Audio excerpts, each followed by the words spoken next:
ನಿರಾಕಾರ ಗುರು ಗುರು ರೇ ನಿರ್ಗುಣ ಗುರು ಸೃಷ್ಟಿಕಾರ ಗುರು ವಿಶ್ವಂಬರ ಗುರುವಿನ ವೀಣ ನರ ನಾರಾಯಣ ಗುರು ಚರಿತಾಸೆ ಕರ ಪಾರಾಯಣ. ಎಲ್ಲ ಸ್ವಾಮಿ ಸಮರ್ಥ ಭಕ್ತಾದಿಗಳಿಗೂ ನಿಮ್ಮನೆ ಹುಡುಗ ಸಂತೋಷ್ ಪತಂಗೆ ಮಾಡುವ ನಮಸ್ಕಾರಗಳು. ವೀಕ್ಷಕರೇ, ಇವತ್ತು ಹೇಳ ಹೊರಟ ವಿಚಾರ ಗಾಣಗಾಪುರದ ಮುಂದಿನ ಯಾತ್ರೆ. ಗಾಣಗಾಪುರ ದತ್ತ ಮಹಾರಾಜರ ಒಂದು ಕೃಪಾಶೀರ್ವಾದದಿಂದ ಯಶಸ್ವಿಯಾಗಿ ನಿಮ್ಮೆಲ್ಲರ ಸಹಾಯ ಸಹಕಾರದಿಂದ ಮತ್ತೆ ಬರುವ ತಿಂಗಳು 8ನೇ ತಾರೀಕು ಶುಕ್ರವಾರ 2ನೇ ಶನಿವಾರ ಲೆಕ್ಕಾಚಾರದಲ್ಲಿ 8ನೇ ತಾರೀಕು ಇಲ್ಲಿಂದ ಬಿಡ್ತೀವಿ, 9ನೇ ತಾರೀಕು ಗಾಣಗಾಪುರದಲ್ಲಿ ಇರ್ತೀವಿ. ಸೊ ಯಾರ್ಯಾರು ಬರಬೇಕು ಅನ್ನೋ ಇಚ್ಛೆಯನ್ನು ಇರುವವರು ಖಂಡಿತವಾಗಿ ಬನ್ನಿ. ಮತ್ತು ಬೆಂಗಳೂರಿನಿಂದ ಬರುವಂಥ ಜನರು ಅಡ್ವಾನ್ಸ್ ಆಗಿ ಟಿಕೆಟ್ ಮಾಡಿಸಿ. ನಿಮಗೆ ಟಿಕೆಟಿಗೆ ಕಷ್ಟ ಆಗ್ತಾ ಇದೆಯಾ? ಸೊ ನನಗೆ ಹೇಳಿ, ನಾನು ಖಂಡಿತವಾಗಿ ನನ್ನ ಕಾಂಟ್ಯಾಕ್ಟ್ ಇದ್ದಾರೆ, ನಾನು ಕನ್ಫರ್ಮ್ ಟಿಕೆಟು ನಾನು ಮಾಡಿಸಿ ಕರ್ಕೊಂಡು ಬರುವಂಥ ಒಂದು ಜವಾಬ್ದಾರಿ ಸ್ವಾಮಿ ಸಮರ್ಥರು ದತ್ತ ಮಹಾರಾಜರು ಅವರ ಆಶೀರ್ವಾದದಿಂದ ತುಂಬ ಯಶಸ್ವಿಯಾಗಿ ಆಗ್ತಾಯಿದೆ.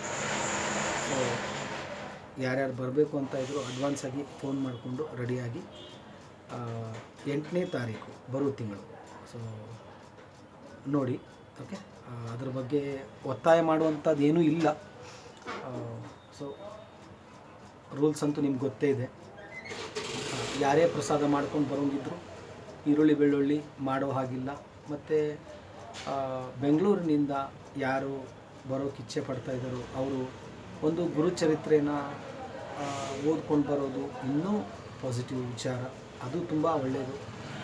ಸೊ 7ನೇ ತಾರೀಕು 8ನೇ ತಾರೀಕು ನಾವು ಗಾಣಗಾಪುರಕ್ಕೆ ಹೋಗ್ತಾ ಇದ್ದೀವಿ ಅಂತಂದರೆ, ನೀವು 1ನೇ ತಾರೀಕಿಂದ ಒಂದು ಗುರುಚರಿತ್ರೆ ಓದಿಕೊಂಡು ಗಾಣಗಾಪುರಕ್ಕೆ ಬರೋದು ತುಂಬಾ ಒಂದು ಉತ್ತಮವಾಗಿರ್ತಕ್ಕಂಥ ಕೆಲಸ. ಯಾಕಂದರೆ 7 ದಿವಸ ನೀವು ಅಲ್ಲಿದ್ದುಬಿಟ್ಟು ಮಾಡೋಕ್ಕಾಗಲ್ಲ.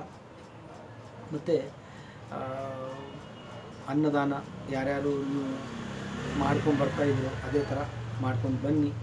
ರೊಟ್ಟಿ ಪಲ್ಯ ಯಾರ್ಯಾರು ಮಾಡ್ಕೊಂಡು ಬರ್ತಾಯಿದ್ರು ಎಲ್ರಿಗೂ ಕೂಡ ಮಹಾರಾಜರು ಒಳ್ಳೇದು ಮಾಡಲಿ. ಇನ್ನೇನು ಇದ್ರ ಬಗ್ಗೆ ಹೆಚ್ಚಿಗೆ ಹೇಳುವಂಥ ಪ್ರಮೇಯ ಇಲ್ಲ. ಯಾಕೆ ಇದನ್ನಾಗ ಅಡ್ವಾನ್ಸಾಗಿ ಹೇಳ್ತಾ ಇದ್ದೀನಿ ಅಂತಂದರೆ, ಹೋದ ಸಾರಿ ಸಂತೋಷಣ ನನಗೆ ಬರೋಕ್ಕಾಗಲಿಲ್ಲ, ನನಗೆ ಟಿಕೆಟ್ ಕಷ್ಟ ಆಗೋಯಿತು ಅಂಥೇಳಿ ಸುಮಾರು ಜನ ಬೇರೆ ಊರಿಂದ ಬರೋರು ಹೇಳಿದ್ದಾರೆ. ಸೊ ಅದ್ರ ಪ್ರಕಾರವಾಗಿ ಅಡ್ವಾನ್ಸಾಗಿ ಹೇಳ್ತಾ ಇದ್ದೀನಿ. ಸುಮಾರು ದಿನ ಇದೆ ಇನ್ನು. ಯಾರು ಬರಬೇಕು ಅನ್ನೋರು ಕೂಡ ನೀವು ಬರ್ಬೋದು. ಭಗವಂತನ ಒಂದು ದರ್ಶನ, ಆ ದತ್ತ ಮಹಾರಾಜರ ಒಂದು ದರ್ಶನ ನೀವು ಮಾಡ್ತೀನಿ ಅನ್ನೋಕ್ಕಿಂತ ಅವರು ನಿಮ್ಮನ್ನು ಕರೆಸ್ಕೊತಾರೆ ಅನ್ನೋದು ಒಂದು ತುಂಬಾ ಅದ್ಭುತವಾಗಿರ್ತಕ್ಕಂಥ ವಿಚಾರ. ಜಸ್ಟ್ ಒಂದು ಇನ್ಸಿಡೆಂಟ್ ಆಯಿತು. ಅವರು ಪಾಪ ಇಲ್ಲೇ ಬೆಂಗಳೂರವರು ಒಂದು 20 ದಿವಸ ಆಗಿದೆ ಅವರು ಗಾಣಗಾಪುರಕ್ಕೆ ಹೋಗಬೇಕು, ಟಿಕೆಟ್ ಇಲ್ಲ.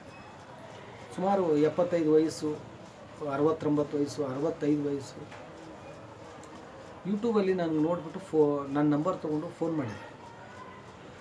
ಸರ್, ಹಿಂಗೆ ನಾವು ಗಾಣಗಾಪುರಕ್ಕೆ ಹೋಗಬೇಕು, ಅದು ಈ ಮಾಘ ಮಾಸದಲ್ಲೇ ಹೋಗಬೇಕು ಅಂತ ಅಂದರು. ಸೊ ಸರಿ ಆಯಿತು, ನಾನು ಪ್ರಯತ್ನ ಮಾಡ್ತೀನಿ ಸರ್ ಅಂತ ಹೇಳಿಬಿಟ್ಟು ನಾನು ನಮ್ಮ ಆತ್ಮೀಯ ಗೆಳೆಯ ಅವರಿಗೆ ಫೋನ್ ಮಾಡಿ ಹೇಳಿದೆ. ಅವರು ಇಮ್ಮಿಡಿಯೇಟು ಒಂದು 6 ಟಿಕೆಟು ಮಾಡಿಸಿ ಕೊಟ್ಟರು, ಅಪ್ ಆ್ಯಂಡ್ ಡೌನ್ ಕನ್ಫರ್ಮ್. ಅವರು ಇಷ್ಟೊಂದು ಖುಷಿಯಾದರು ಅಂತಂದರೆ, ಅವ್ರಿಗೆ ಊಟದ ವ್ಯವಸ್ಥೆ ಬಂತು, ಅಲ್ಲಿ ಇರುವಂಥ ಅಲ್ಲಿರೋಕ್ಕೆ ವ್ಯವಸ್ಥೆ, ಊಟದ ವ್ಯವಸ್ಥೆ, ಪಿಕಪ್ಪು ಡ್ರಾಪು, ದರ್ಶನ, ಎವ್ರಿಥಿಂಗ್. ಅದು ಆ ಒಂದು ನನಗೂ ಉದ್ದೇಶ ಏನಂತಂದರೆ, ಗಾಣಗಾಪುರ ಒಬ್ಬ ಭಕ್ತನ್ನ ನಾನು ಕಳಿಸಿದ್ರೆ ನನಗೆ ಪುಣ್ಯ ಆ ಮಹಾರಾಜರು ಕೊಡ್ತಾರೆ. ಅದರಲ್ಲಿ ಸಂಶಯನೇ ಇಲ್ಲ. ನಿಸ್ವಾರ್ಥವಾಗಿ ಮಾಡ್ಕೊಂಡು ಹೋಗ್ತಾ ಇರೋದಷ್ಟೇ. ಅದು ಯಾವಾಗ ಕೊಡಬೇಕು, ಏನು ಕೊಡಬೇಕು, ಅವರು ಖಂಡಿತವಾಗಿಯೂ ಅದನ್ನು ಕೊಡ್ತಾರೆ. ಸೊ ಅವರು ತುಂಬ ಖುಷಿಪಟ್ಟರು. ಅವ್ರಿಗೆ ಹೇಳಿದೆ ನಾನು, ನೀವೇನು ಟೆನ್ಷನ್ ಮಾಡ್ಕೋಬೇಡಿ, ನಾನು ಬಂದು ನಿಮ್ಮನ್ನು ಟ್ರೈನಲ್ಲಿ ಕುಂದಿಸಿ ಟಿಕೆಟ್ ನಿಮ್ಮ ಕೈ ಕೊಟ್ಟು ಬರ್ತೀನಿ ಅಂತ. ಅವರು ಏನು ಹೇಳ್ಬೋದು ಹೇಳಿ? ಸೊ ಅವ್ರು ಹೇಳಿರೋ ಮಾತು ಹೇಳಿದ್ರೆ ಉದ್ವೇಗ ಆಗುತ್ತೆ, ಬೇಡ. ಸೊ ನಮ್ಮನ್ನು ನಾವೇ ಕೊಚ್ಕೊಂಡಂಗೆ ಆಗುತ್ತೆ, ಅದು ಇಷ್ಟನೂ ಇಲ್ಲ ನನಗೆ. ಅವರು ಮಾತಾಡ್ತಾರೆ, ಅವ್ರ ಪ್ರೀತಿ, ಅವ್ರ ವಿಶ್ವಾಸ ಅದು ಸದಾ ನಿಮ್ಮ ಸಂತೋಷ ನನ್ನ ಮೇಲೆ, ನಿಮ್ಮದು ಎಲ್ರದ್ದು ಆ ಒಂದು ವಿಶ್ವಾಸ ಇದೆ. ಖಂಡಿತವಾಗಿಯೂ ಆ ವಿಶ್ವಾಸ ಮುಂದೆ ಕೂಡ ನಾನು ಉಳಿಸ್ಕೊಂಡು ಹೋಗ್ತೀನಿ ಅಂತ ಹೇಳ್ತಾ ಇದ್ದೀನಿ. ಮತ್ತು ಅದಾದಮೇಲೆ ಇವಾಗ ಜಸ್ಟು 15 ನಿಮಿಷದಿಂದ ಒಬ್ಬರು ಫೋನ್ ಮಾಡಿದ್ರು. ಅವ್ರಿಗೆ ಯಾರೋ ಗಾಣಗಾಪುರಕ್ಕೆ ಕರ್ಕೊಂಡು ಹೋಗ್ತೀನಿ ಅಂತ ಹೋಗಿದ್ದಾರೆ. ಎಷ್ಟು ಪಾಪ ಅವರು ಮುಗ್ಧರು ಅಂದರೆ, ಸಂಗಮ ನದಿ ದಂಡೆಗೆ ಕರ್ಕೊಂಡು ಹೋಗ್ಬಿಟ್ಟು ಅಲ್ಲಿ ದೇವ್ರ ದರ್ಶನ ಮಾಡಿಸಿದ್ದಾರೆ. ಅವ್ರಿಗೆ ಊರಲ್ಲಿರೋ ನಿರ್ಗುಣ ಪಾದುಕೆಯದೇ ದರ್ಶನ ಮಾಡಿಸಿಲ್ಲ, ಮೇನ್ ಇರೋದೇ ನಿರ್ಗುಣ ಪಾದುಕ ದರ್ಶನ. ಸೊ ಅದನ್ನು ಒಂಚೂರು ಯೋಚನೆ ಮಾಡಿ ಮಾಡಿಸೋರು ಕೂಡ ದಯಮಾಡಿ ನಿಮ್ಮ ಕೈ ಮುಗಿತೀನಿ, ನಾನು ಈ ಥರ ಮಾಡಬೇಡಿ. ಪಾಪ ಎಷ್ಟೋ ಕಷ್ಟಪಟ್ಟು ಗಾಣಗಾಪುರಕ್ಕೆ ಹೋಗಿರ್ತಾರೆ ಅವರು. ನಿರ್ಗುಣ ಪಾದುಕ ದರ್ಶನನೇ ಅವ್ರು ಮಾಡಿಸ್ಲಿಲ್ಲ ಅಂತಂದರೆ ಗಾಣಗಾಪುರಕ್ಕೆ ಹೋಗಿನೇ ವೇಸ್ಟ್ ಅವರು. ಯಾರಿಗೂ ಈ ಥರ ಮಾಡೋಕ್ಕೆ ಹೋಗಬೇಡಿ ದಯಮಾಡಿ. ತಪ್ಪಿದು, ನನ್ನ ವಾಸ್ತವ, ನನ್ನ ಪ್ರಕಾರ ದೊಡ್ಡ ತಪ್ಪು. ಯಾಕಂದರೆ ಗೊತ್ತಿಲ್ಲದೆ ನಿಮ್ಮ ಜೊತೆ ಬಂದಿರ್ತಾರೆ ಅವರು. ನಿಮಗೆ ಗೊತ್ತಿದ್ದರೆ ಮಾಡಿಸಿ, ಇಲ್ಲ ಅಂತಂದರೆ ನನಗೆ ಗೊತ್ತಿಲ್ಲ ಅಂತ ಸುಮ್ಮನೆ ನಾನು ಕರ್ಕೊಂಡು ಹೋಗ್ತೀನಿ, ಇದೇ ಗಾಣಗಾಪುರ, ಇದೇ ದೇವಸ್ಥಾನ ನೋಡ್ಕೊಂಡು ಕೈ ಮುಗಿದ್ಬೇಡಿ. ಅದು ಮಾಡಬೇಡಿ, ಅವರ ಕರ್ಮ. ಏನು ಮಾತಾಡ್ಬೋದು, ನನಗಂತೂ ಸಿಕ್ಕಾಪಟ್ಟೆ ಕೋಪ ಬಂದುಬಿಡುತ್ತೆ. ಯಾಕಂದರೆ ಪಾಪ ಎಷ್ಟೋ ಅವರು 10 ರೂಪಾಯಿ ಸೇರಿಸಿ ತಗೊಂಡು ಬಂದು ನಿಮ್ಮ ಕೈ ಕೊಟ್ಟು, ಇವಾಗ ನನಗೆ ಫೋನ್ ಮಾಡಿ ಹೇಳ್ತಾರೆ ಅವರು, ಸಂತೋಷಣ್ಣ ನಾವು ಗಾಣಗಾಪುರಕ್ಕೆ ಹೋಗಿದ್ವಿ. ನಾನು ಹೇಳಿದೆ, ಗಾಣಗಾಪುರ ಏನೇನು ನೋಡಿದ್ರು ನೀವು? ಅವರು ಇಲ್ಲ, ನದಿ ದಂಡೆ ಮೇಲೆ ಒಂದು ದೇವಸ್ಥಾನ ಇತ್ತು, ಆ ದರ್ಶನ ಮಾಡಿಸಿದ್ರು. ಊರಲ್ಲಿ ಒಂದು ದೇವಸ್ಥಾನ ಇತ್ತು, ಅಲ್ಲಿ ಮಾತುಕರಿ ಮಾಡಿಸಿದ್ರು. ಏನು ಮಾತುಕರಿ, ಏನು ದರ್ಶನನೋ ಒಂದು ಗೊತ್ತಿಲ್ಲ. ಅದು ಮಾಡಿಸ್ದವ್ರಿಗೆ ಗೊತ್ತು. ದಯಮಾಡಿ ಗಾಣಗಾಪುರದ ಬಗ್ಗೆ ಅದನ್ನು ಆ ಕೆಲಸ ಎಂದೂ ಮಾಡಬೇಡಿ, ಒಳ್ಳೆಯದಾಗಲ್ಲ. ಆಗಲ್ವಾ, ಬಿಟ್ಬಿಡಿ. ಸುಮ್ಮನೆ ಈ ಥರ ಮಾಡಿಸಿ ದೇವ್ರ ಹೆಸರು ಹಾಳು ಮಾಡಬೇಡಿ.